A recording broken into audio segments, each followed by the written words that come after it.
some time to look at questions 1 to 5.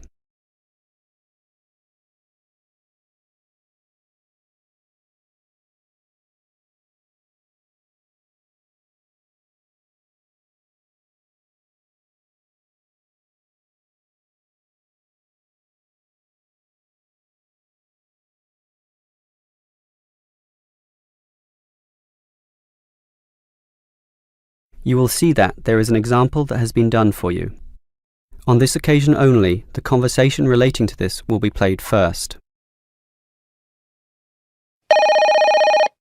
Hello, is this the Dynamo motorcycle company?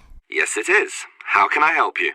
Well, I have an instruction manual here for your new electric motorcycle, but I'm not satisfied with the purchase at all. Well, I'm sorry to hear that. But don't worry, I'm sure we can sort this out. The woman is talking about an electric motorcycle, so electric motorcycle has been written in the space. Now we shall begin. You should answer the questions as you listen, because you will not hear the recording a second time. Listen carefully and answer questions 1 to 5. Hello, is this the Dynamo motorcycle company? Yes, it is. How can I help you? Well, I have an instruction manual here for your new electric motorcycle, but I'm not satisfied with the purchase at all. Well, I'm sorry to hear that. But don't worry, I'm sure we can sort this out. Before we do anything, can you tell me the model number? At the top of the instruction manual here it gives the model number RTY34. TY34. Okay.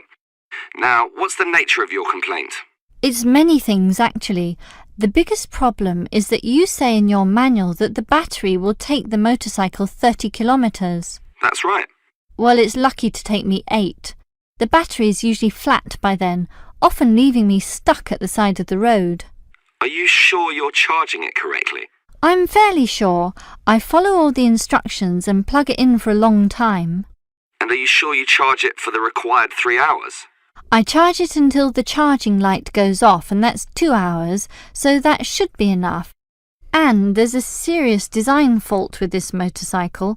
When you're riding it, there's no meter to show you how much power is left, so you actually don't know when the machine is going to stop working. There's a voltage gauge. Yes, but that tells you nothing.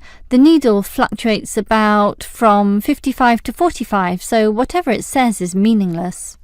According to the manual, you're meant to charge the battery if the needle falls under 50 volts. But even when you charge it, it can go below 45. As I said, the needle just waves all over the place. The result is that I'm always worried that the bike will leave me stranded in the middle of nowhere. Well, I'm sorry about that. Sure, but what are you going to do about it? Unfortunately, we don't have a refund policy, but if you take the bike to one of our shops, our mechanics will look at it. Perhaps there's a problem that we can fix. The gauge, for example. The other problem is the battery. I actually weighed it, and it's almost 6 kilograms, yet you say in your manual that it weighs only 3. I can barely pick the thing up, so it's not 3 kilograms at all. Maybe you purchased the wrong model by mistake. I doubt that very much. Basically, I think I've been defrauded, and I'd like to know what you're going to do about it. All right, I'll put you through to our complaints department. Before you hear the rest of the conversation, you have some time to look at questions 6 to 10.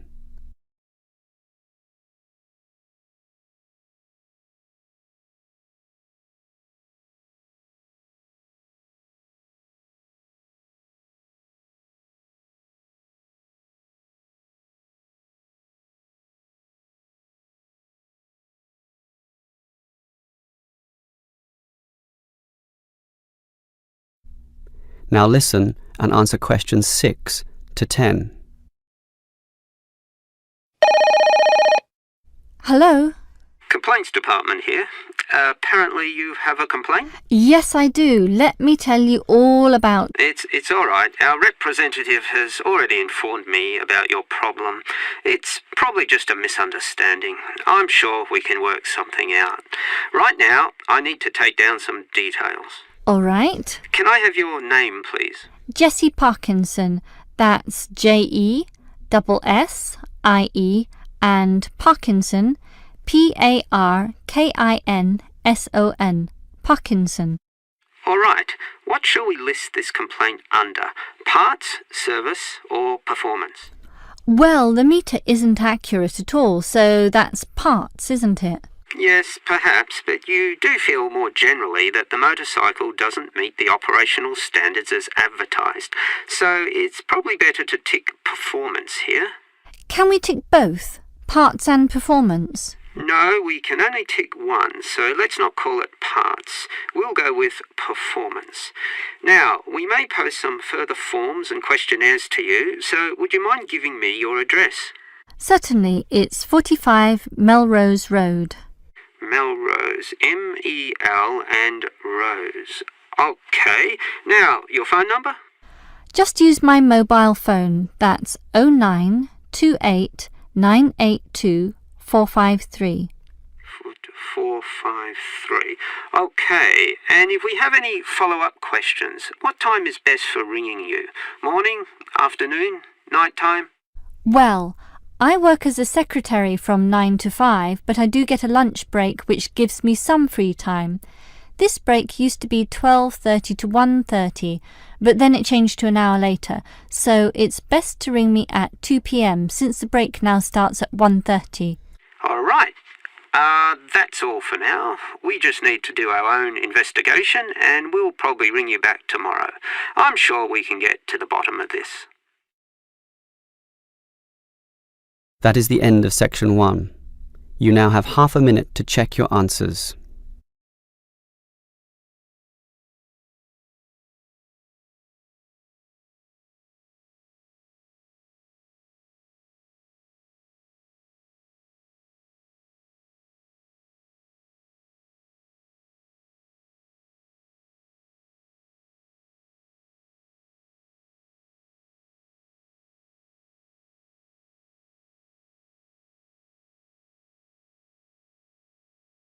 Now turn to section 2. Section 2. You will hear a student union officer explaining about the union's functions and services to a group of new university students. First, you have some time to look at questions 11 to 15.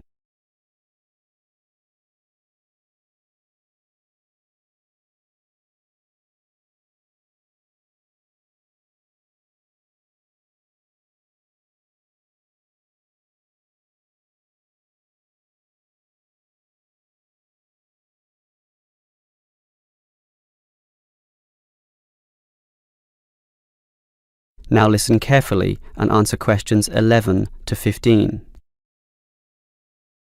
Hello everyone. Now, here you all are, new university students. And the first question you probably have is, what is a student union? Another question is, do I have to join? Well, regarding this second question, let me say that membership used to be compulsory in the past, but that did cause some controversy, particularly from students who wanted to remain free and unaffiliated, and this university responded. So, joining up is no longer compulsory. It's totally up to you, although I'll admit there is a fairly strong obligation to join, since all students benefit from the large variety of services that we offer. We do understand, however, that many might be unwilling to join because of a supposed political slant to the union. Traditionally, student unions have been seen as being dominated by the left, and I suppose that's still true to a large extent. Here, however, at this university, our union discourages such one-sided viewpoints, and students across the whole political spectrum are welcome. Thus, if you feel that you are a conservative type, in other words, leaning to the right, you are particularly urged to join, to provide a more balanced representation. Now, let me move back to the first question. What are we? We are a formal organisation, but totally independent of the educational body. We make our own rules, rent our own premises, and organise ourselves as we wish, and our mission is basically to help you. For example, do you remember how you all arrived in late February to have an orientation week? That gave you an invaluable induction into life here, right? Well, the Student Union organised all the festivities at the end of that. The barbecues, partying and drinking, and even the musical entertainment as well. We'll do that again on occasions, and as always, those events take place on the football ground. Now, do you have any questions before I move on? Before you hear the rest of the talk, you have some time to look at questions 16 to 20.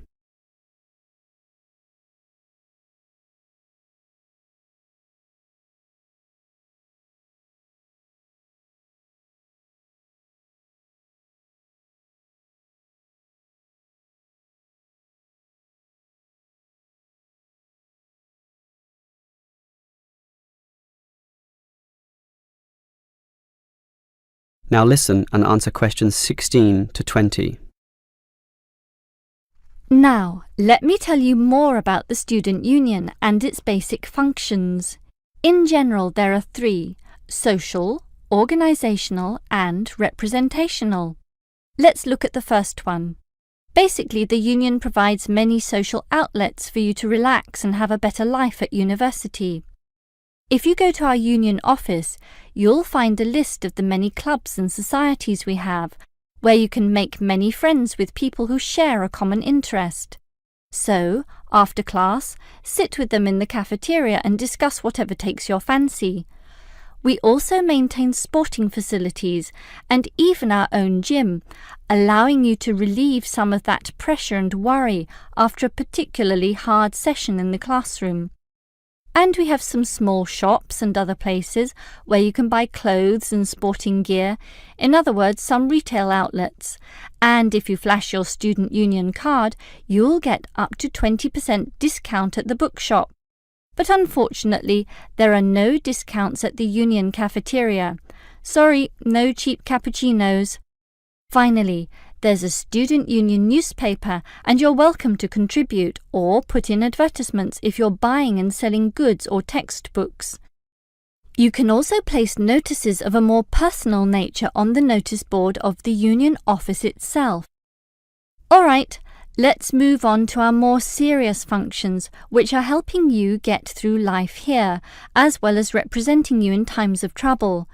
Regarding the second issue, if you have a problem or a grievance, or if you feel under pressure or depressed for reasons both inside and outside the university, for example, perhaps a dispute with your landlord or the people in your local gym, then come to us.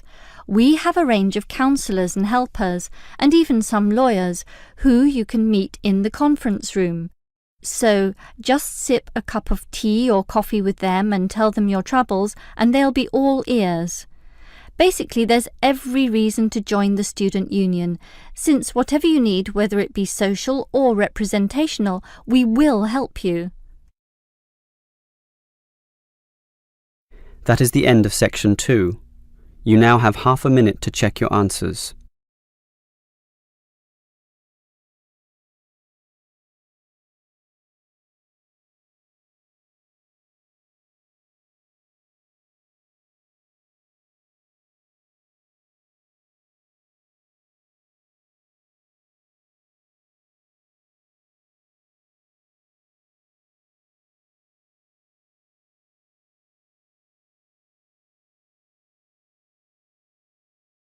Now turn to section 3. Section 3. You will hear two teachers talking about the work experience program for their students. First, you have some time to look at questions 21 to 25.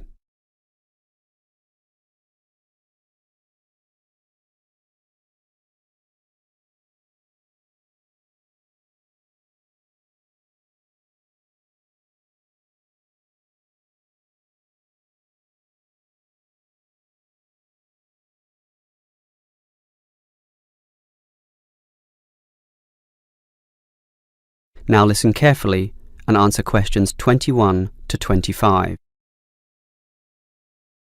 OK, we've got to arrange this programme. Work experience. I believe quite strongly in this myself. Studies are often just too theoretical and the best learning can be on-site. Sure, in principle, but you've got to find the right companies. For business students, it's so easy with all the commercial enterprises around here, but for our lot of engineering students, it's not so easy at all. Last year's education students were easy too. We just put them all into schools. Well, there are a few companies that will accept our students. Building sites are the main avenue to explore, but the trouble is that not many of these places want inexperienced learners around. Why not? Last year when I did this, I think these companies were worried about accidents. Now it's more a time issue. They just don't want to train people.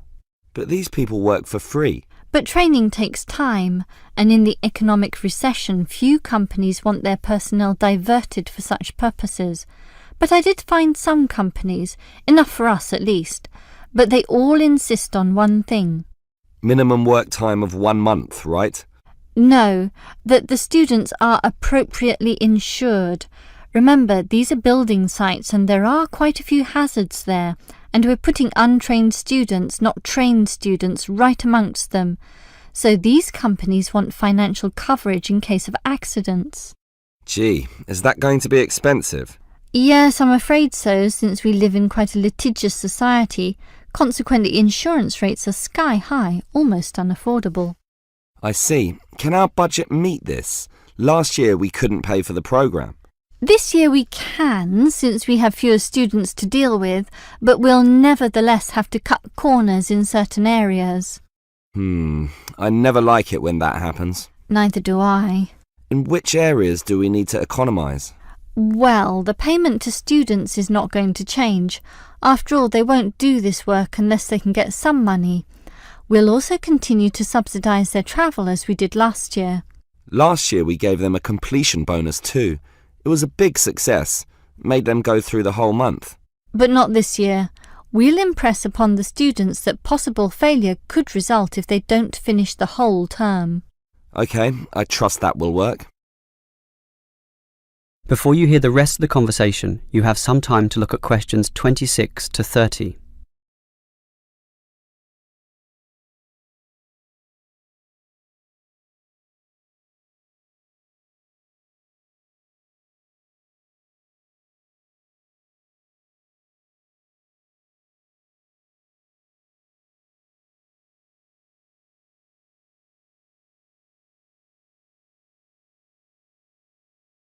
Now listen and answer questions 26 to 30. The most important issue for me about this work experience programme is which companies are getting involved, and that was your job. What companies did you find? Right, 4 companies are prepared to help out. Hepplewhite Distilleries, AJ & Sons Engineering, Johnson Demolition, and Sansoni Security. How many students can they take? Hepplewhite can take 6. 6. Sorry, 5. It's limited at the moment by the winter, since beer drinking is lower around this time. As for AJ & Sons, that would be 7. Last year it was 17. Not this year, I'm afraid. The other 2 places are 6 and 6, which makes up everyone, 24 of them. Right. What about starting dates? That's the problem. They cannot all start and finish on the same date, which makes this a little hard to dovetail with the academic semester. Hepplewhite can accept its cohort around August 15th. AJ are a little later, starting 5 days later, in fact. The 20th. Actually, the 21st is what they said. And the other 2? The demolition company can start earlier, the start of the month, the 1st, and the security firm will start 3 days later on the 4th. OK, that sounds good. And will all our students work for 1 month? Well, remember, it doesn't have to be a full month, but just long enough to meet syllabus requirements. So, how long is Hepplewhite going to use these students? They said 3 weeks, maybe 4 weeks if we want it. We want it. Tell them the longer option is necessary. Sure. I think they'll accept that. The students will probably buy some of their product, which will make the owners happy.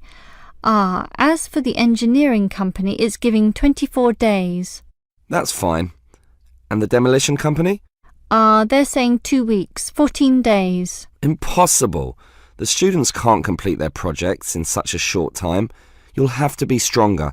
Tell them minimum 18 days. All right. The owner seems reasonable. He'll probably accommodate us if I throw in a few incentives. That leaves the security company, which is offering... Let me guess. 3 weeks, 21 days. Almost 22. Ha! I was close with my guess of 21. Just 1 day off. That is the end of section 3. You now have half a minute to check your answers.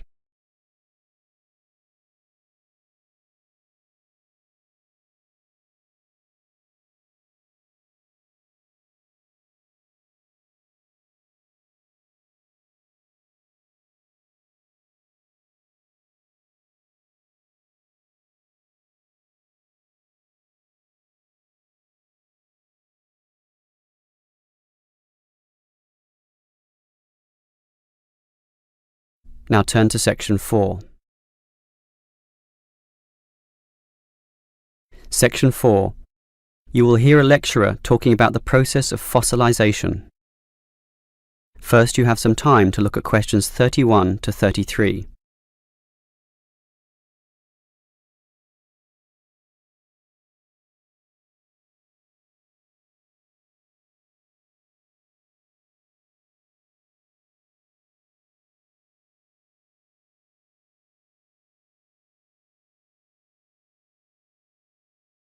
Now listen carefully and answer questions 31 to 33. The foremost exhibition in any great natural history museum is almost invariably a skeleton of a large dinosaur. Often the famous Tyrannosaurus rex, or T-Rex as it's usually known. Thus, one would think that these skeletons are plentiful, one for each museum, and more to spare in the basement. Well, here's an interesting fact. Almost every one of those T-Rex skeletons are just copies of the original fossils, and we only have 20 sets of these in the whole world. And the most complete is still missing 1/5 of its bones, and the rest are missing a lot more. And given that these dinosaurs once numbered in the thousands and existed on this earth for perhaps 3 million years, you can realize an obvious fact. Fossilization is actually an extremely rare occurrence.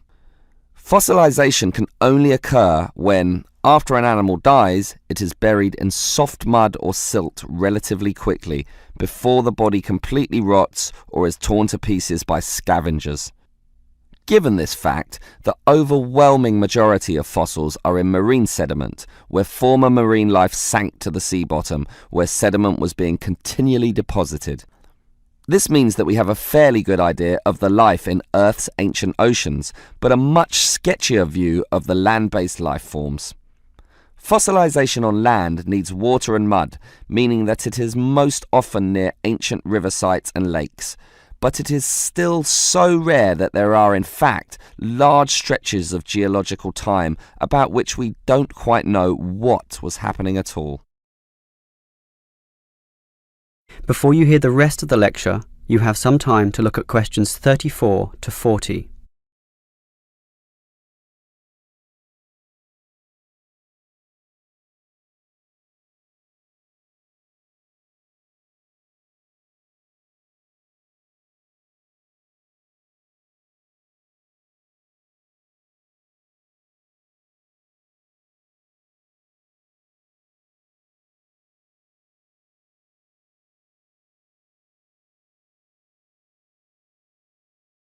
Now listen and answer questions 34 to 40. So, given that fossilization is so rare, the natural question is, what can increase its odds? Well, fossilization mostly occurs with organisms which meet 3 basic criteria. 1, they must have hard body parts, for example, shells, plates, bones, and teeth. Unfortunately, the soft parts just rot away far too quickly to be fossilized. And I say unfortunately because it is often the soft fleshy features that most interest us. An elephant's trunk, for example, would not fossilize, and from the skeleton alone, we would never know the trunk was there. The second criterion for more likely fossilization is that the organism in question must have existed in considerable numbers and be spread over a wide geographical range. This simply increases the statistical probability that one of them will one day be fossilized and hopefully found. Finally, and by the same logic, the species needs to have existed on the Earth for a long time, and the longer, the better. So, these are the three main criteria, but there are others. Being a large size, for example, helps us to notice and discover them as fossils more easily, and being a marine organism, as mentioned, helps also. Trilobites, a strange sort of ancient crab, are a perfect example. Their body structure was one of hard plates. They existed over virtually the whole world of their time and over a huge span of geological history, over 250 million years in fact, one of the longest ranges of any creature ever. Added to this, some species could grow to relatively large sizes, and they lived in the sea. Perfect. These creatures meet all the criteria, and as a result, museums all over the world are spilling over with trilobite fossils of all shapes and sizes. As far as fossils go, they are common. So, let's think about T-Rex once again. It too basically meets all the criteria that we mentioned. It has hard parts, being the bones, had some dispersion, and had been around for a long time, although it cannot compare to trilobites in this respect. However, it does have one important advantage over trilobites. It is large, very large, which means we can discover it far more easily than many other fossils. And here's another advantage. Dinosaur hunters are a dedicated and fanatical breed, continually at work in all the likely sites of the world. Basically, us human beings are fascinated by these creatures. So much that we are always searching for them, probably more than any other types of fossil, meaning that more T-Rexes will inevitably spring up in the future, and one is certainly glad for this. That is the end of section 4. You now have half a minute to check your answers.